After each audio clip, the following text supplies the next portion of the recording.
Hey, what's going on, guys? Chip here. I'm joined once again by Grant Manley. Hey. And we are commentating round number 2 of the League Challenge we went to this weekend. We have Connor Sexton here on the left playing Mega Dragon Rayquaza and Jonathan Arias on the right playing TDK. So let's go ahead and get started with the match and see how they did. And for those of you that don't know, TDK is Thunder CX, Deoxys CX, and Kyurem from the Plasma sets. Yes, thank you. It was quite popular back in the day, but now it can only be played in Expanded. Right. So Connor's going to go ahead and take a look at Deoxys, just making sure he knows what everything does. I think Connor is a little bit newer of a player, so he's probably not familiar with these Plasma cards. I know I wasn't when I first started playing, since I just started playing in November. So, but yeah, Plasma is very strong. I think it's still pretty good. It's not as strong as it once was, but I still think it's good. It's definitely still up there. Yeah. It can compete because it's got a lot of different types that it can use and exactly a lot of options. Yes. And interesting thing that Connor is actually using the colorless Rayquaza because it's got intensifying burn, which is pretty good for 1 energy, especially against Plasma. Mm-hmm. But unfortunately, you can't use Reshram's Turbo Blaze to accelerate it, which he might want to do right now. Yes, I think he does play both the colorless and the dragon. Okay. I think he just ended up starting with this colorless one on the bench. Jonathan's got a colorless machine and a computer search, discarding a couple different energies for Ride Knuckle. Yeah, of course he does have access to those energies later on in the game, which is definitely going to be good. And he didn't really draw a whole lot here. He can Ultra Ball for a Shaman or something, but I think he might just be okay passing here. And Lugia has one advantage that it didn't have before, is that it can actually one-shot Shaman EX, and that takes 3 prize cards with its ability, so that's pretty good. Definitely. So Jonathan's just going to pass here, and we see Connor start his turn. Going to consider what to get rid of with Ultra Ball here, and I'd imagine this is going to go for a Hoopa EX and get out some more EX Pokemon. Yeah, if he runs Hoopa and it's not priced, I'm sure he definitely wants to get that Hoopa. Deciding to get rid of either Sycamore or in here. I think getting rid of Sycamore is okay. And gets rid of Hex, which he doesn't really need right now. He does not know. Which could come into play to prevent Jonathan from taking 3 prizes on a Shaman at some point. So he's going to grab that Hoopa, and I imagine here he'll probably get maybe a Dragon Ray, a Hydreigon, and a Shaman maybe. Yeah, we'll see what he gets. So Dragon Ray, so that's one that Restaurant can accelerate too. Exactly, so the option for both Rayquazas. Definitely. And interesting too, Dragon Rayquaza is not a card that has seen a lot of play, but it's really not a terrible card. Once it gets set up, it does 300 damage. You have to discard energies, but I mean that is one-shotting pretty much everything in the game. Yeah. You only have to actually everything in the game. Yeah, you only have to discard 2 energies to use it, which is absolutely insane because you can power it up with Reshiram and Double Dragon Energy, and then one-shots everything and only has to discard 2. Yes. And another thing that's really interesting is it's got a ancient trait called Delta Wild. And that reduces damage from like 4 different types. Yeah, it's fire, water, grass, and lightning. So that will reduce the damage that Thundurus is able to do with it with Ride Knuckle. So and Kyurem's damage as well. Yes. Actually, I'm not sure if Jonathan is playing the Kyurem or not. I don't remember if I saw it or not. But it might just be a Plasma build without Kyurem. Just like Lugia. Yeah. So it looks like Connor here is going to end. He looks like he attached a Lightning to the Colorless Ray and Turbo Blazed onto the Dragon Ray. I would have attached and Turbo Blazed to the same Pokemon, but he's just going to spread his energy around in case Jonathan is able to take a knockout on something, I suppose. So he's going to go ahead and bench another Deoxys here. He is playing the Absol, so he might be playing the Kyurem, and I just didn't notice it before. Yeah, he definitely wants to get as many Deoxys down as he can as soon as possible, because that's going to increase his damage. This is actually I mean, like we said, this is tough for Plasma because he really doesn't have anything that can one-shot the Dragon Ray once it goes up. I think it's interesting that he's discarding Absol. I guess his other cards are just really good. Yeah. Because Absol is a strong one-price attacker especially against decks like Dragon Ray that fill up their bench. Yeah. He's going to go ahead and grab another Thundurus EX. And Thundurus is pretty good because it still hits Colorless Ray and for weakness. Right. Absolutely. So yeah. Connor's just making sure that he knows what everything does, just to make sure he's familiar with everything. Yeah, these are definitely some older cards that we're playing with. Yeah, so he's going to go ahead and bench that other Thundurus there. I'd imagine he's playing the Skyfield version, so he can get a bunch of Deoxys out. So he's actually going to pay the retreat cost here, and all he's left with is a Lysander in his hand. So his hand is pretty dead, and he's going to go ahead and play it, bringing up that Shaman.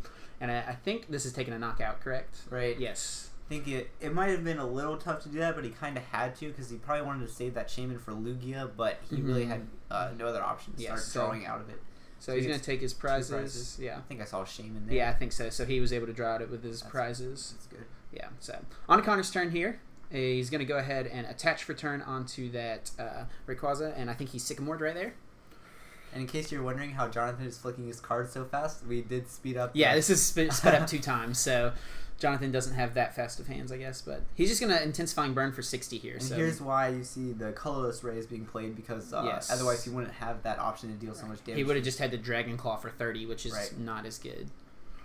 So Jonathan was able to set up for 5 cards and set up a little bit better. So he's going to go ahead and Ride Knuckle and put a DCE on that Lugia. That's a lot of damage from Ride Knuckle. It's supposed to be a 30 damage attack, and it just did 140 for 1 energy. So Jonathan's really setting himself up for a 3-prize knockout here with Lugia potentially on this Rayquaza. Right. And unless he can Mega Evolve this one in the active. And if he is able to kill the Rayquaza with Lugia, then he only has to take 1 more prize card. Right. Exactly. So he's setting up very well while Connor is... Dragon Rays, has got a little bit of a slow setup, but once it does get set up, it's really hard to deal with. For sure. So he's got a lot of energies in his hand here. A lot of Double Dragons and Fire energies, and a Sycamore. So it'd really be unfortunate to have to get rid of these, but I'm not sure if he's playing like Special Charge or anything like that to get these energies back. That would make sense. So he plays Ultra Ball. Yes. Probably going to get a Dragon Ray. I would imagine, the Mega Ray, Gonna go ahead and do that. If he can get the Reshiram active this turn, he can go ahead. If he can get the Reshiram active, he'll be able to.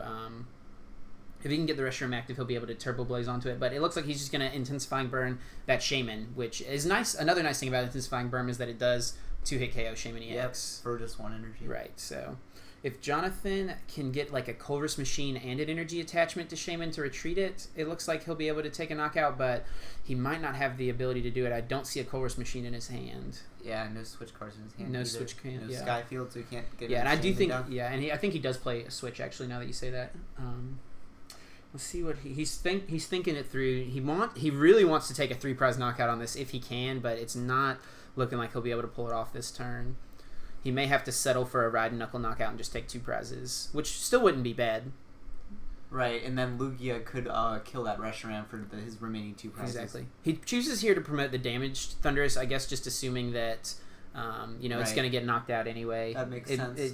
Either one gets knocked out, so he'd rather promote the one that's going to get knocked out for sure. So we see a Double Dragon go down onto this Mega Rayquaza, meaning it is totally set up, ready to do... What's its attack called? Like Dragon Burst or something like that? It might be Dragon Ascent. The same as the video game. Yeah, so does 300 damage for 5 energies, and you have to discard 2 energies attached to it. And it's 5 energies, which is like... It's got some insane cost of like fires and lightnings, but Double Dragon pretty much negates it. Like, it lets him use it easily. Yeah. So it looks like Connor played a town map here, and he does bench Jirachi, the promo Jirachi, which can also be really good in this matchup since Jonathan relies so heavily on those special energies. And now Jonathan got N to 2. So that's not good for him, but all he needs is a Lysander kill on the Reshiram. Yes.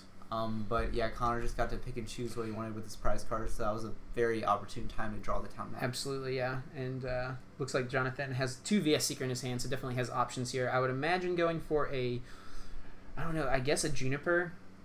He might want to get rid of that Jirachi, just knowing how much of a threat that can potentially be. Yeah, and he also, if he doesn't have an energy steal, he can't kill it with Lugia. Right, exactly. He may just have to go for a Juniper here. Or he could set up a Ride and Knuckle and hope that Connor doesn't have the Lysander, but he does. Yeah, and Connor does have the other Double Dragon energy too, so he can just attach and knock anything out with Dragon Ascent. Yeah, that's going to be a real bummer if he gets that Lugia. Yes. So we see another Deoxys coming down. We see Colress Machine. Does he have a Colress Plasma Energy left? And it looks like he's attaching to Deoxys as opposed to going with Lugia Deoxys here. is a pretty strong attacker because Dragon Ray requires so many Exactly. energies. Yes. And Deoxys has got a attack that does more damage, 30 plus 30 more for each energy on your opponent's active, but that's only if it has a Plasma Energy. Exactly. Attached. Yeah. Deoxys, of course, usually looked at for its ability, but it does have a decent attack, especially in this matchup. Now, I probably would attack with Deoxys here because that would set you up for winning the game next turn because you have Lugia and Deoxys as attacking options. Yeah, absolutely. So he's considering playing the Skyfield here, but I don't think it's... I don't know. I think it shouldn't matter too much. He might want to play it just in case he gets end again so that he doesn't draw into it. And get that Deoxys down. Yes, yeah. So if he's going for Ride and Knuckle, which I'm not sure I completely agree with because now he's going to have a hard time killing that Rayquaza next turn. Yeah, and it looks like he also... because of that Delta trait, he was not able to do a lot of damage to it, only dealing 70 damage. So he's going to VS Seeker for the Lysander here and take a knockout on that Lugia, which is really unfortunate for Jonathan here. Right, and now Deoxys would be able to kill it, except for Deoxys' ability doesn't actually boost itself. So now, as it is, he's going to be 10 damage short of winning the game by killing Rayquaza. Whereas Connor can just win the game next turn by Dragon Ascenting anything for the knockout. Right. Yeah, he does have the double dragon in his hand, I think. So Jonathan, he probably needs to find a way to end here if he can, because Connor has a decent-sized hand, but also would limit himself to just 2 cards. Yes, and he knows that Connor's got a good hand because he saw what he took, his prize right. Exactly. So that's why I probably would have wanted to attack with Deoxys last turn, just to so you could probably have a better chance of winning. Taking the knockout this turn. But as it is, he's just 10 damage short, and he doesn't run Hypnotoxic Laser. So he has to get a Muscle Band, which I'm not sure if he has any left. Yeah, he's played a bunch of them. He does play the Switch, and he's going to go ahead and just hit the Deoxys for just a little bit, and it looks like Connor had the energy and just took the knockout to win the game. So really unfortunate. That was a close game, though. Really close, yeah. And Jonathan did have his Zerosic in his deck, so that could have been nice to prevent Connor from taking knockouts. But that's going to be the end of that game. So we definitely will have round 3 coming up for you guys tomorrow. So I hope you enjoyed. Leave a thumbs up down below as always, and we'll catch you guys tomorrow. Thanks.